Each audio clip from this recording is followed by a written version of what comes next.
just begin with some nice, easy joint opening. So we're just going to work with the wrists.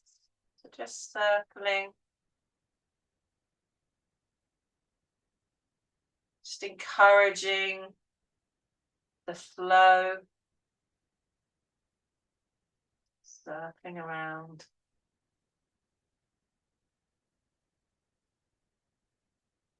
Really paying attention to the shape that the wrists create. Trying not to let the movement come from the hands. The hands are just hanging there.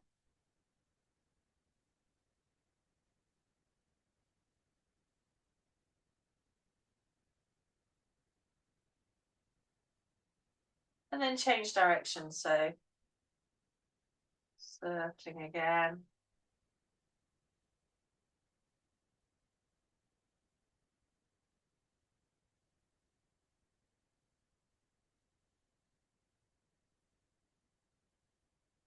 So I can already feel an awakening of the chi up my arms in response to the encouragement of ease of flow throughout the wrist.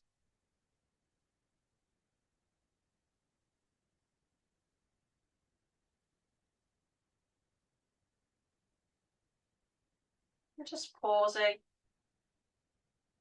just letting those arms hang down. Kind of sensing into that dragging down sensation that we've got. I don't know if you can feel that.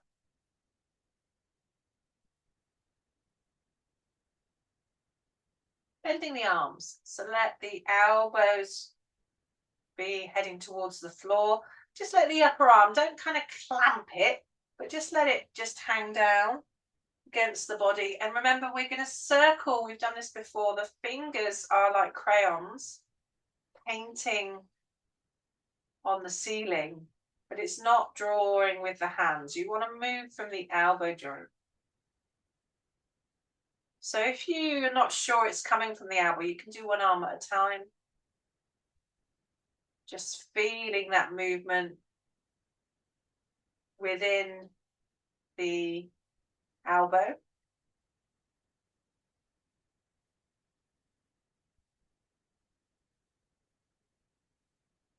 You can do both, I don't mind.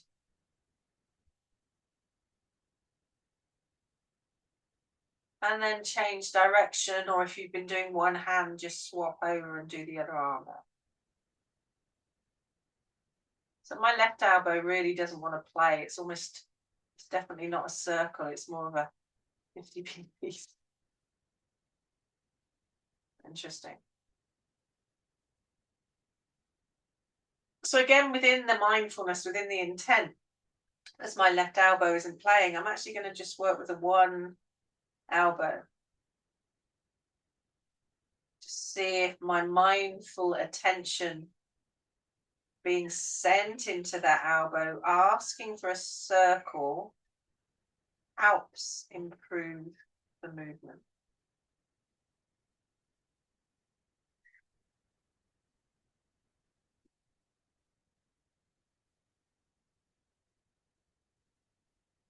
Lovely.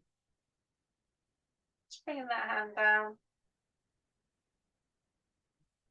Letting the arms relax.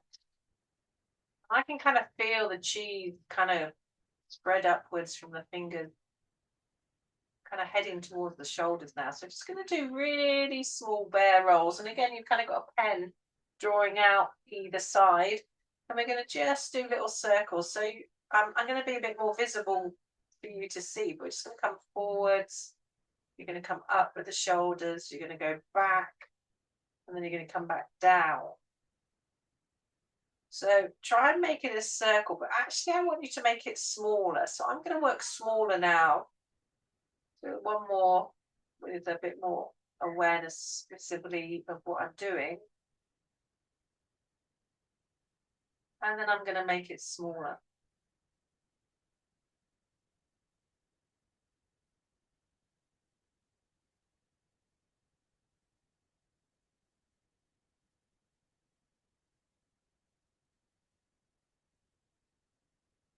So barely seeing the movement, it's barely there.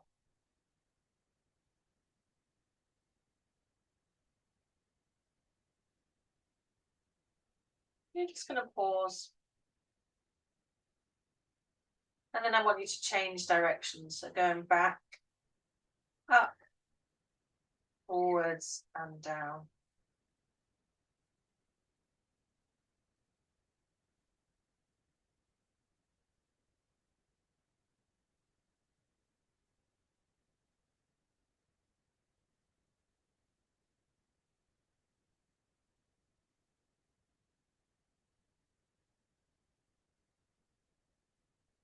Just pausing.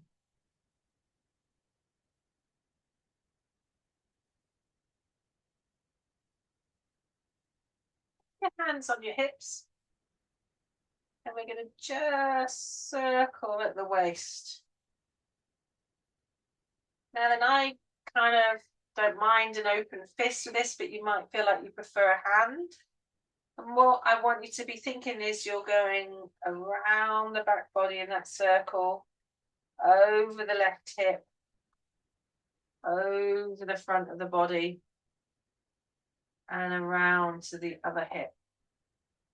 Okay, so this is a very physical movement. So obviously, if you do have any discomfort in the digestive, you might want to make it very small, very gentle. We're going to keep it in a clockwise movement.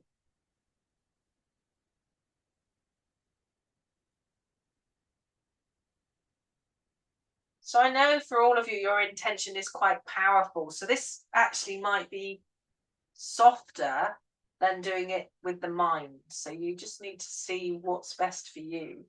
Because an alternative to the physical movement would be to move your hands in front of your body instead of your body. So you'd come to the side, coming across the front body in your mind, around to the other side, and then across the sacrum at the back of the body to the other hip. Still keeping that clockwise movement. And you might need to play with, is the intended movement, the intention within this movement, stronger and more potent than the physical movement? So play and see what feels best for you.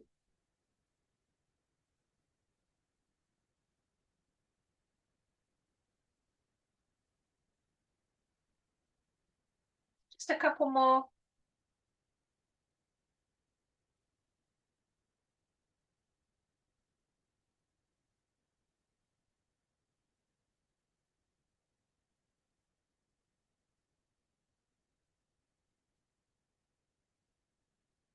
And then just settling. I want you to take your left leg out. Obviously, you haven't got a block like me, but I'm just doing that just because I'm a shorty. And I want you to just have that left leg out at kind of like an angle. It's not quite 45 degrees there. And then I want you to just create that rotation. So you're going to just roll out to the ball of the pinky toe, rolling towards the ball of the big toe, and then landing. So it's kind of creating a circle. So I'm lifting my heel quite high. It's quite a big circular movement.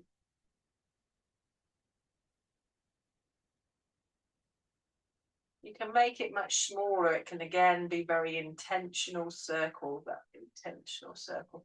You're still affecting the ankle joint, the knee joint, and the hip joint here.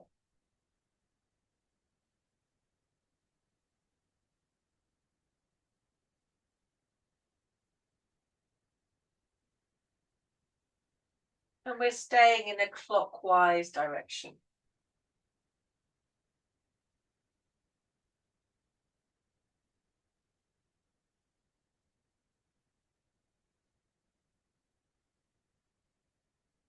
Just two more.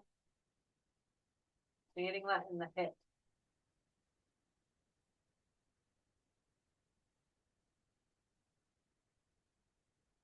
Bringing that leg back in. So you're coming in nice and square there. And then you're going to take the other leg out at that angle. And we're going to just do that rotation again. So again, it's clockwise. But if you, I come back this way just so that you can see my foot this way. Because it's clockwise, it's all of the big toe rolling out to the little toe. All of the big toe rolling out to the ball and pinky toe. This is my clunky ankle. I'm not sure if you can hear that.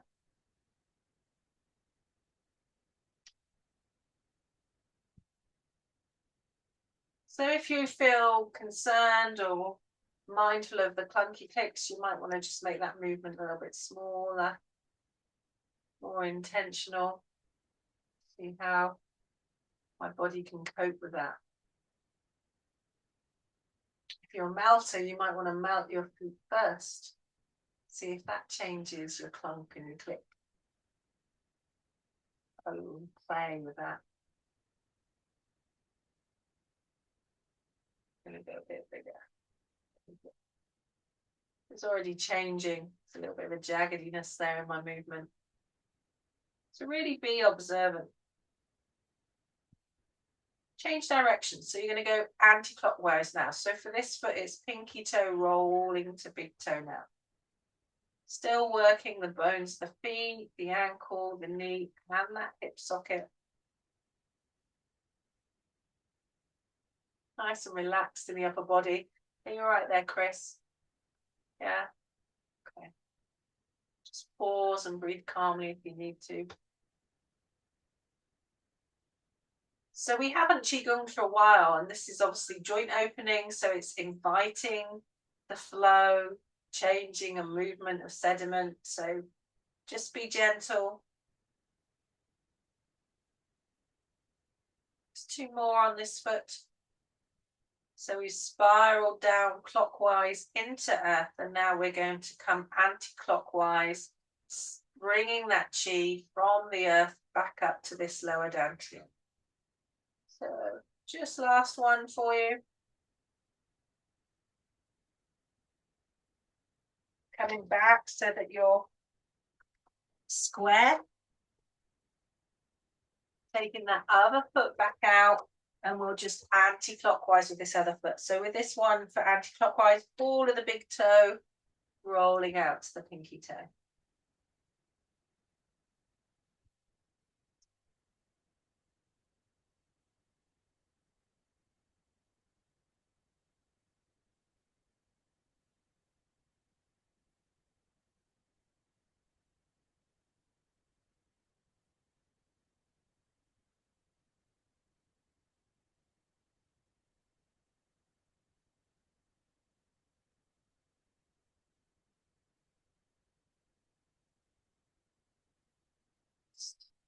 Couple more.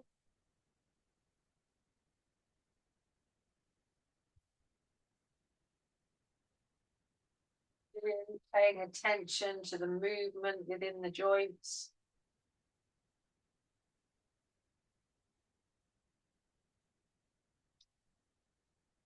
We're really taking our time with this today. We're going to come back to square. And then we're going to work around that belt meridian again. So just sense into whether you prefer to do it with the hands or using the torso, moving anti-clockwise. And remember, the physical movement can be more of a thought. It doesn't have to be a big physical movement. You can just work with your mind.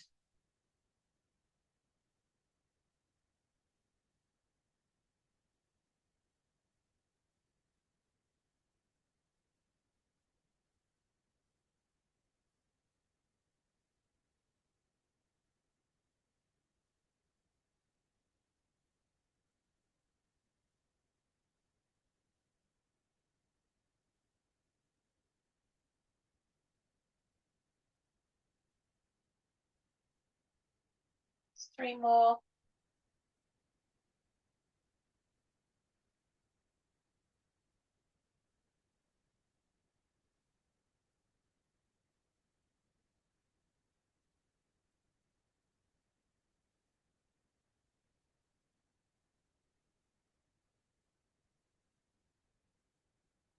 Just pausing. Just imagining that anti-clockwise movement continuing and spiraling inwards, just drawing that chi to the lower dantian, placing those Lao Gong being those energy points in the middle of the palm of the hands, just one Lao Gong with the other Lao Gong on top on that lower dantian, relaxing the arms. Just land that building of chi energy.